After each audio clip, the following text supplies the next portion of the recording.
as the goddess Vega was hovering in front of Ojin with her arms folded across her chest and says to him, "Now show me the limits of the Heaven-defying Star's power, because I am truly looking forward to it." Ojin just slowly looks over his shoulder and sees all the monsters behind him. He turns pale and starts to sweat mad buckets and mumbles out, "Yes, I will get right on it," as the ant-horns begun to walk slowly towards Ojin while growling. Ojin then pulls out a glaive from God knows where, exhales deeply and takes a stance. With a look of determination but a little uncertainty, he tries to psych himself up with a quick pep talk. "My body is light as a feather, it may only be at a 1-star level but it still is an awakener, I can do this. No problem." As the ant-horns launch at Ojin from all directions, he dashes forward and twirls his glaive masterfully, and with one fluid motion he kills a few with a single slash, which impresses the goddess Vega, making her little more curious. As Ojin was moving in and out, dicing monsters up, here and there, he could only ponder, what the hell is going on? It is as if my body could move on its own. While he was lost in his thoughts he felt a presence from behind, and does a whirlwind slash, making him rethink, there is no way that facing off against these ant-horns should be this easy. And not even a second later of having those thoughts, he received a notification saying, "You have learnt the level 4 skill, Spearmanship of Pixis," which was soon followed by a splitting headache with someone else's memories. Of someone that was gripping a staff and hunched over panting, with sweat dripping down and staining the ground, and was venting in frustration by saying, "This is not enough, if I stop here then I will never be able to catch up to my brother in my entire life." As Ojin watches him continue demolishing the wooden dummy, Ojin couldn't help but wonder, these memories, his every movement, thoughts and feelings are just flooding in. Could this be Shinhyuk's memories? But I don't recall Shinhyuk having a scar on his cheek, so I guess that this isn't him from the past. In other words, these are his memories of his future self. I wonder, did part of Shinhyuk's memories and skill get fused together with his stigma? And were 1-star awakeners always this strong? Because from what he could recall, they were definitely not this strong. After taking a moment, Ojin looks behind him only to notice the piled-up bodies of the dead monsters that were littered everywhere. Just as he was about to continue, Vega yells out, "Stop!" Confused, Ojin looks back at her questioningly. She then asks with a haughty demeanor, "What are you doing? Are you trying to show off by flaunting your powers in front of this esteemed one right now?" Hearing this, Ojin nearly stumbled over and with a look that makes him look like a retard and says, "Huh? A show? That's right, if you are not trying to show off, then why is it that you're not using any power from the stigma right now?" Hearing this, Ojin just blurts out like an idiot, "What?" He then thought, so this whole time I haven't been using the stigma at all and I am this strong? And what Vega said next almost made him fall on his face for the second time. "Ah, I see, so it's like this." While she is bobbing her head up and down, lost in her own world and mumbling out loud her thoughts. So even if you are a regressor, you still have no idea how to use a newly acquired power. It would be the same as if a newborn tries to learn how to waddle. With a dumbfounded look, Ojin just stares at her blankly and thinks to himself, "I can't believe it, she is actually coming up with her own explanation. Even so, this is a perfect opportunity. I will play the shit out of this baby role." So her blurts out, Yes, that is right. My body is currently the same as a newborn." Happy with her conclusion, Vega just smiles and says, "Well then, it shall be the role of this esteemed one to help the baby learn how to walk," as she extends out her hand towards Ojin.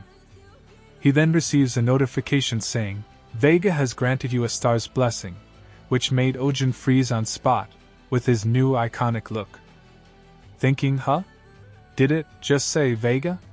That name, where have I heard that name before?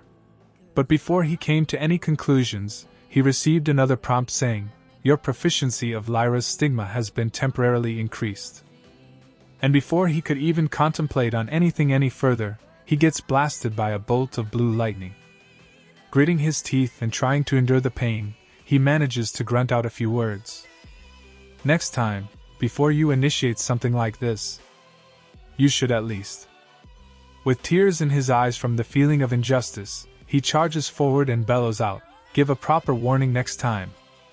Because that hurt like fucking hell." As he activates a level 1 skill called Blue Lightning, and drives his glaive into the ground, causing an AoE lightning explosion that kills off the remainder of the ant horns. As he stands straight, with a mixture of feelings between disbelief and exhaustion, he gasps for air. As he looks around at all the destruction that he has caused, he almost couldn't even believe that he was the one that has caused it. Thinking, with a single move, I almost obliterated everything. Wait a moment. This power isn't something that a 1-star awakener could achieve. Just what make the stigma of Lyra this strong? Wait moment. Thinking back, when I received the blessing, it said Vega? Right. As he finally just came to the realization, he starts wallowing in despair from the thoughts of the possible drawbacks. While lost in a daze, he mumbles out loud, "Vega? The Star Weaver girl?" While he's lost in thought, Vega just starts nodding to herself and says, "Foo foo foo, as expected of a regressor, your ability to learn things are quite frightening. I am quiet can't." As she tilts her head in confusion and rests her face in her hands and asks in a questioning manner, "Did you just call out for this esteemed one?" Which makes Ojin flinch and tense up, thinking, "Fuck me. So, this is the real Vega? I am so fucked." The Celestials are ranked by strength. They are numbered from 10s to 100s, and there are some that are in the league of their own. And that's the league that even the 12 Zodiacs couldn't even compare to, like Polaris, Deneb, and of course Vega. They are at the apex of all Celestials. And one of them is directly behind me. And not only that, but I even had the gall to try and scam one of these apex beings. With slumped shoulders and thinking, "Yup, I'm fucked. Should I just come clean and confess? Fuck that, the damage is already done." Grabbing his head and wallowing in despair, thinking, if I confess now, she would probably just kill me off instantly, because gods don't even need a reason to kill a mere human. Vega just watched Ojin flop around like a shrimp out of water with a questioning gaze, wondering about his sanity. Just then, Ojin throws his glaive onto the ground and thought, "There is no point in thinking about this any further. There is only one thing I can do.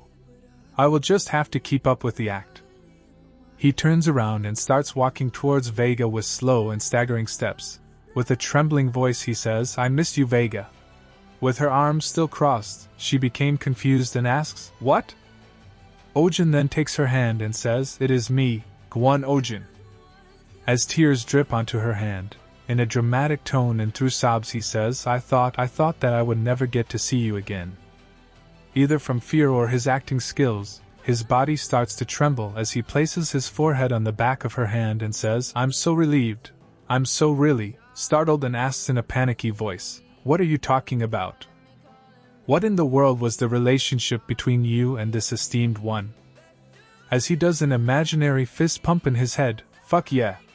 And he keeps up with the sob act and says, "Alright, you don't remember. Of course you wouldn't have any memories of me, no? I apologize for showing you such an unsightly sight." Vega then hesitantly responds by saying, "With your reaction just now, it is definitely not nothing. Speak, what is your relationship with this esteemed one?" As Ojin gives her a relieved but happy smile and says, "Later, I promise I will let you know everything later," while inwardly, he is thinking to himself, "I will have to just come up with things as I go and try to keep things mysterious, as if there is some grand story between us." With a sigh she says, "I see, so in the end it was like this, so this esteemed one ends up being extinguished. For some reason, I knew that it would be the fate of all Celestials, is to be consumed by the darkness of the Black Heaven." With his eyes closed, Ojin just nods his head in understanding and says, "Yes, everything will eventually be consumed by the Black Heaven." Just then, he opens his eyes wide and thought, "Fuck! What did she say?" As sweat starts pouring down his face as if he is in a rainstorm and starts stuttering, "Did you just say BBB Black Heaven?" With another sigh she says, "That is right, if the Black Heaven is allowed to grow, the world is sure to be doomed." Ojin just starts laughing nervously. He starts to think, I have the Black Heaven, So does this mean I will bring ruin to the world? Fuck it all. He then bellows out and says, but I am right here, aren't I? I have returned. As he gets down on one knee and makes a pledge, I swear right here and right now. I promise that I will protect you and I will not let the black heaven consume you. As she just stares at him with a contemplative look. She then removes her hand from his and says, then, the heaven-defying star, the one who can interfere with fate itself. She places her finger on his forehead and says, I shall brighten your harsh path with this esteemed one starlight. Just then Ojin receives multiple notifications in a row saying, the Star Weaver girl, Vega has appointed you to be her apostle. Followed by, the Black Heaven has absorbed the stigma's mana. The Black Heaven has acquired the Second Awakening's prerequisites. Just then, Vega asks, anyways. Who is that poor child face down in the dirt? With a solemn expression, he says, this is someone who will become a vile and cruel person in the future. He will kill and plunder many innocent people, so I eliminated him now before he grows too strong. As he prays in his head, please don't resent me too much. Li Shinhyuk. Vega then says, I see, you truly are a regressor, to eliminate evil before it even has begun. Hearing this, Ojin just nods his head happily and says, of course. It is a method that only I, a regressor, could pull off. Just then Vega says, there is one final warning I must give you. But before she could explain, she gets zapped and with a disgruntled expression she groans in pain. She then looks down at her hands and says, I wish I could talk more with you, but the world laws have begun to restrict me, which confuses Ojin, so he asks in reply, world laws? She then says, yes, that is correct, I just gave you a blessing, even if it was indirectly it goes against the world laws, which we, as Celestials, should never interfere with. As she turns around to leave, she then stops and says, this esteemed one has to leave, but in a week's time, come to the sanctuary that this esteemed one resides in. And there, we can continue our discussion in further details, as Ojin watches her disappear in a bright light. He just flops onto the ground, completely exhausted, and mumbles out loud, God damn it. There are way too many things going on all at once. It's going to end up frying my brain. As he places his hand over his heart, and thinks to himself, still. To think I would become an apostle of one of the Celestials of the North Star. As he looks over his shoulder, thanks to you, my entire life has turned around, so thank you, Mr. Regressor.